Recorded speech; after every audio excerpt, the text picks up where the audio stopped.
The students, today we are going to discuss the topic laser. Laser stands for light amplification by stimulated emission of radiations. It means that the definition of laser exists in its acronym.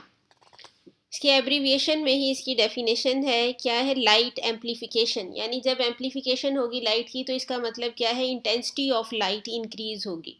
एक तो ये more intense light होगी by stimulated emission. अब intensity कैसे हम increase करते हैं? हम स्टिमुलेटेड इमिशन कराते हैं। What's the meaning of stimulation?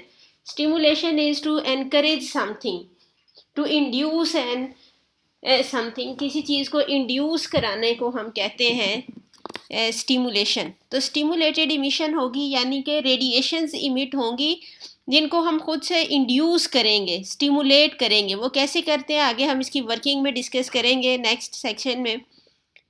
It has following properties: high intensity, unidirectional and monochromatic.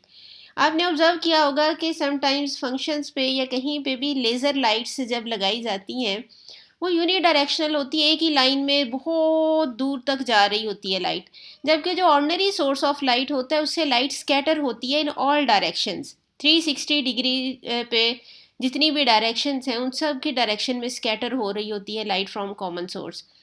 लेकिन जो लेज़र लाइट है वो यूनिडायरेक्शनल होती है, एक ही लाइट में इस डायरेक्शन में मूव करती है, इसीलिए उसकी रेंज कॉमन लाइट की निस्बत ज़्यादा होती है। मोनोक्रोमेटिक होती है। मोनोक्रोमेटिक का मतलब क्या है कि जितनी भी रेडिएशन एमिट होती हैं उनकी वेवलेंथ और फ्रीक्वेंसी सेम होती है, फेज डिफरेंस उनके दरमियान कांस्टेंट होता है।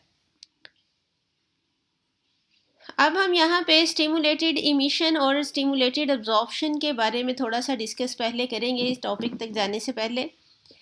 There are two types of absorption, ये हमने पढ़ा है। According to Bohr's model there are large number of energy states around the nucleus in an atom, and whenever an electron in ground state absorb energy it excited to some higher energy state। अब वो जब energy उसने absorb करनी है, एक तो ये है कि उसको अपने नेबरिंग एटम्स का टेम्परेचर राइज होने से या उनका कुलियंस बढ़ने से उसको एनर्जी मिली और वो एक्साइटेड स्टेट में चला गया। जब वो खुद ब खुद जाएगा एक्साइटेड स्टेट में इलेक्ट्रॉन, तो उसको हम कहते हैं spontaneous absorption. When an electron absorbs energy from neighboring atoms and get excited, it is known as spontaneous absorption। अचानक हो गई, खुद ब खुद हो गई, वो हमने इंड्यूस नहीं कराई, हम नहीं चाह रहे थे उस प्रोसेस को ऐसा करना, वो ऑटोमेटिकली हो गया।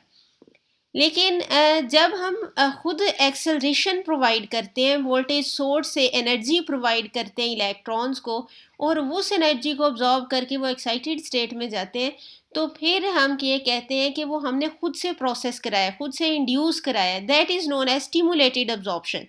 When a photon is incident for the excitation of electron in an atom, it is known as stimulated absorption. As in this figure, a photon of energy hf, जितना ही एनर्जी चाहिए E1 state से E2 state में जाने के लिए, उतनी energy का photon हमने फॉल कर दिया मेटल सरफेस के ऊपर, या जो भी एटम है उसके ऊपर हमने फोटोन यानी उतनी एनर्जी उसको सप्लाई कर दी। अब इलेक्ट्रॉन क्या करेगा? इस फोटोन को ऑब्जॉर्व करेगा और ग्राउंड स्टेट से जंप करके एक्साइटेड स्टेट में चला जाएगा। ये है इंड्यूस्ड अब्जॉर्प्शन या stimulated absorption.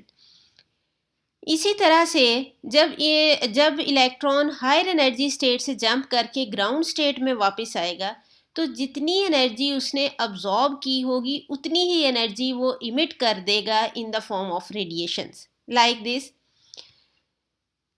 Similarly, there are two types of emission.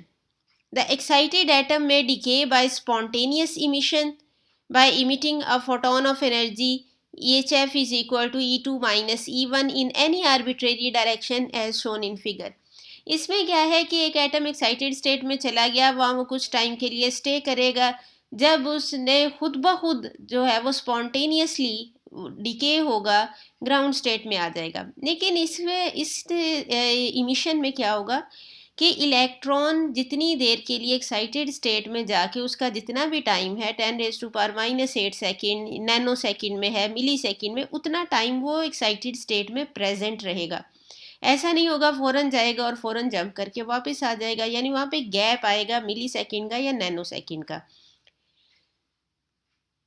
ये लेकिन जब स्टिमुलेटेड इमिशन होती है, इसमें हम क्या चाहते हैं कि वो गैप ना आए। अगर एटम एक्साइटेड स्टेट में है तो वो फ़ौरन से इमिट हो जाए, वो मिली सेकेंड के लिए या नैनो सेकेंड के लिए भी एक्साइटेड स्टेट में स्टे ना करे। उसके लिए हम क्या करते हैं कि हम एक फोटोन उस इलेक्ट्रॉन के पास से गुजारते हैं। अब हाई एनर्जी फोटोन जब इलेक्ट्रॉन के पास से गुजरेगा तो उसके एनर्जी और मोमेंटम को डिस्टर्ब करेगा। एज अ रिज़ल्ट क्या होगा कि वो इलेक्ट्रॉन फ़ौरन से ही डी एक्साइट हो जाएगा। अब हमने एक फोटोन इंसिडेंट किया, एक फोटोन डी एक्साइटेशन की वजह से रिलीज़ हुआ, तो एक फोटोन से हमें दो फोटोन मिल गए। ये दो जो हैं ये आगे 4 हो जाएंगे, 4 से 8 हो जाएंगे, 8 से 16 हो जाएंगे। यही प्रिंसिपल है लेज़र का कि स्टिमुलेटेड इमिशन हम कराते हैं, यानी कि इंड्यूस एक दफ़ा कर देते हैं, आगे से आगे वो प्रोसेस खुद ब खुद को मल्टीप्लाई होता जाता है। नंबर ऑफ फोटॉन्स इंक्रीज होते जाते हैं, as a result intensity increase हो जाती है। Now we will discuss the working of laser involves two most important terms. One is stimulated emission, which we have discussed, and second is population invariant. In stimulated emission, for energy single photon, two photons will be moving in the same direction. हम एक photon incident करेंगे और as a result हमें दो मिल जाएंगे। वो 2 4 generate करेंगे, 4 8 generate करेंगे, 8 16 16 से 32 मल्टीप्लाई होते जाएंगे। सो टू थिंग्स आर अचीव्ड। इसके बाद स्टिमुलेटेड इमिशन से क्या होगा, दो चीज़ें मिलेंगी हमें। एक क्या है, एम्पलीफाइड वेव होगी, एम्पलीफिकेशन होगी। यही लेज़र में आता है ना, हम क्या कहते हैं, लाइट एम्पलीफिकेशन। एल है for light, A for amplification. अब क्या है, एम्पलीफिकेशन अचीव हो जाएगी स्टिमुलेटेड इमिशन से। सेकेंडली क्या है, एज वेल एज यूनिडायरेक्शनल। ऐसा नहीं है कि वो जो फोटोन दूसरा मिट होगा वो स्कैटर हो जाएगा किसी और डायरेक्शन में। वो जिस डायरेक्शन में हमने इंसिडेंट किया है वो भी उसी डायरेक्शन में मूव करता जाएगा, और जो रिलीज होगा फोटोन वो भी उसी डायरेक्शन में मूव करेगा to conserve energy and momentum. It is possible only when there is more stimulated emissions than spontaneous emission. Spontaneous में तो एक फोटोन अब्जॉर्ब करके गया एनर्जी स्टे हायर में, और एक रिलीज कर देगा जब डी एक्साइट होगा। तो स्पॉन्टेनियस की बजाय हमें क्या चाहिए, हम ये चाहते हैं स्टिमुलेटेड इमिशन ज़्यादा हो ताकि फोटॉन्स मल्टीप्लाई हो सके। और इस काम के लिए पॉपुलेशन इन्वर्जन ज़रूरी है। पॉपुलेशन इन्वर्जन इसके मीनिंग से ही हमें पता चल रहा है। पॉपुलेशन हम किसको कहते हैं, आबादी को। अब यहाँ पे आबादी किसकी होगी, इलेक्ट्रॉन्स की। इन्वर्जन उलट कर देना किसी चीज़ को। हमेशा क्या होता है, ग्राउंड स्टेट में इलेक्ट्रॉन ज़्यादा होते हैं, एक्साइटेड स्टेट में कम होते हैं। तो जब हम इसको उलट कर देंगे तो क्या हो जाएगा, एक्साइटेड स्टेट में ज़्यादा होंगे, ग्राउंड स्टेट में कम होंगे। और इसी तरह की सिचुएशन होगी तो हम स्टिमुलेटेड इमिशन करा सकेंगे। सो population inversion is necessary for laser action. Stimulated emission के लिए पॉपुलेशन इन्वर्जन होना ज़रूरी है। उसके लिए हम क्या करते हैं, हम नोबल गैसेस यूज़ करते हैं एज लेजिंग मटीरियल। जो लेजिंग मटीरियल या लेजिंग मीडियम होता है जिसने लेज़र लाइट प्रोड्यूस करनी है, वो हम नोबल गैसेस यूज़ करते हैं, क्योंकि नोबल गैसेस के अंदर होती है एक मेटास्टेबल स्टेट। मेटास्टेबल स्टेट क्या होती है, ये कंपैरेटिवली स्टेबल स्टेट होती है जिसमें इलेक्ट्रॉन ज़्यादा टाइम के लिए स्टे करता है। जैसे एक्साइटेड स्टेट में वो जाएगा तो 10⁻⁻8 सेकेंड यानी अप्रॉक्सीमेटली नैनो सेकेंड के लिए वो स्टे करेगा वहाँ पे। उसके बाद वो ग्राउंड स्टेट में वापस आ जाएगा। हो सकता है वो हमें स्टिमुलेटेड इमिशन का टाइम ही ना दे, नैनो सेकेंड के अंदर ही वापस आ जाए। लेकिन जो फिर इसमें नोबल गैसेस में क्या होता है कि वो डी एक्साइट होके पहले आते हैं मेटास्टेबल स्टेट में, ग्राउंड स्टेट में नहीं आते, मेटास्टेबल स्टेट में आ जाते हैं, जो कि स्टेबल स्टेट है जहाँ पे इलेक्ट्रॉन ने ज़्यादा टाइम गुजारना है। Here we consider a material whose atoms has falling energy states. Here E1 is ground energy state and the N1 is the number of electrons in ground state. E2 is metastable state and E3 is excited state. Metastable state is comparatively stable state in which electron can stay for longer time. अब वो longer time कितना है, ऐसा नहीं है वो चंद सालों के लिए वहाँ stay करता है, that is millisecond. The transition to or from metastable state is difficult and as compared to other states. So instead of direct excitation, an electron is first excited to higher से excited state. अब क्या है ये देखें, optical pumping हम किसको कहते हैं? हम इलेक्ट्रॉन्स को पुश कर रहे हैं by falling radiations. Optics means light, radiations fall कर रही हैं ग्राउंड स्टेट से, इलेक्ट्रॉन उसको अब्जॉर्ब कर रहे हैं उन फोटॉन्स को, और जंप करके कहाँ पे जा रहे हैं? एक्साइटेड स्टेट में. 3 फोटॉन्स हमने फॉल किए थे ग्राउंड स्टेट से, 3 इलेक्ट्रॉन जंप करके E3 स्टेट में चले गए. अब क्या होगा कि ये स्पॉन्टेनियसली यानी नैनो सेकेंड के बाद ही स्पॉन्टेनियसली फॉल करेंगे कि कहाँ पे? मेटास्टेबल स्टेट में. अब ये इन दोनों स्टेट्स का E2 और E3 का एनर्जी डिफरेंस इतना कम है कि जो फोटॉन्स इमिट होंगे वो विजिबल नहीं होंगे. वो इतनी कम एनर्जी होगी कि वो नेबरिंग एटम्स ही उसको ऑब्जॉर्ब कर लेंगे, इसलिए वो फोटॉन्स हम काउंट नहीं करेंगे. अब इसने मेटास्टेबल स्टेट में ज़्यादा टाइम गुजारना है, यानी से ये तकरीबन वहाँ पे मिली सेकेंड के लिए स्टे करेगा. फिर हम क्या करेंगे? एक फोटॉन इन इलेक्ट्रॉन्स के पास से गुजारेंगे, जो क्या करेगा? इंड्यूस करेगा इमिशन, यानी स्टिमुलेट करेगा, स्टिमुलेटेड इमिशन होगी. अब वो क्या होगा? इसको इम्बैलेंस करेगा यहाँ से, ये इलेक्ट्रॉन्स वापस आ जाएंगे ग्राउंड स्टेट में. जो इनपुट है फोटॉन वो एज इट इज़ आएगा. 3 फोटॉन्स हमें मिलेंगे आउटपुट पे, यानी कि पहले हमने इंसिडेंट कितने किए? 3, आउटपुट पे हमें मिल गए 4 से हो जाएंगे.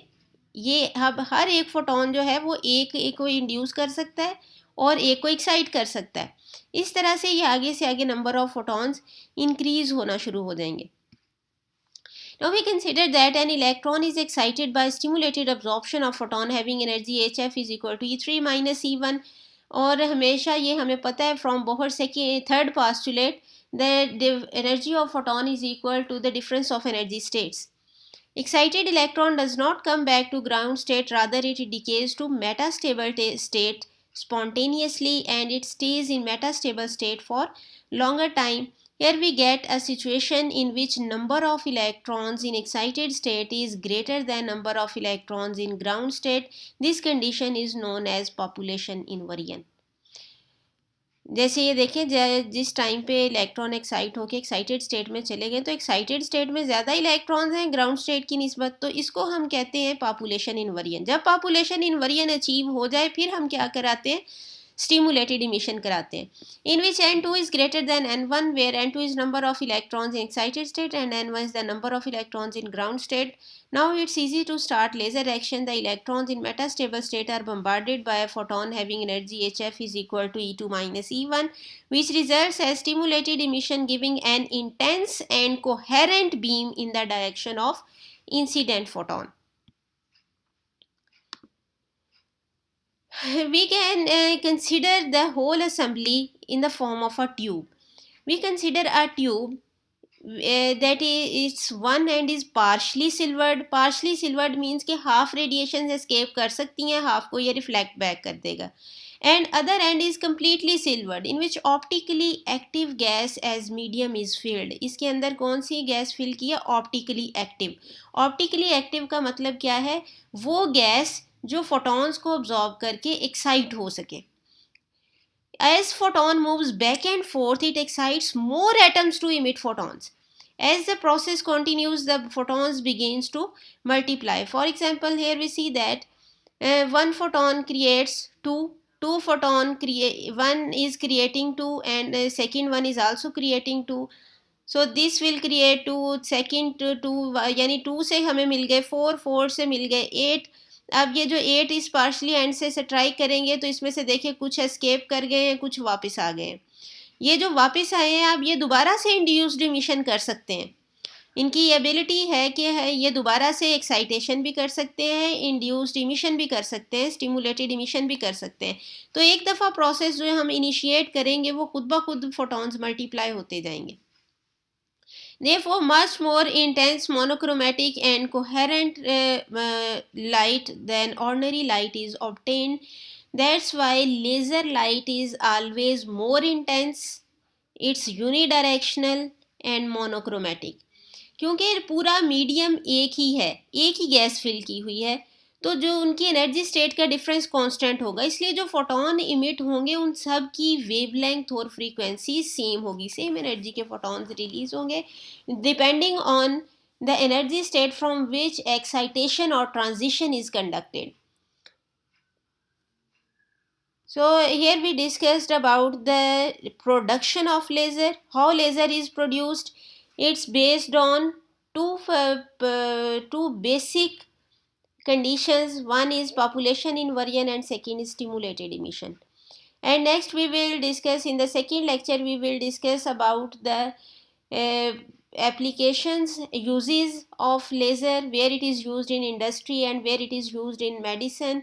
And and we will discuss about helium neon laser, that is composed of helium gas and neon gas enclosed in a laser tube, and that is used in laboratories. We will discuss about that.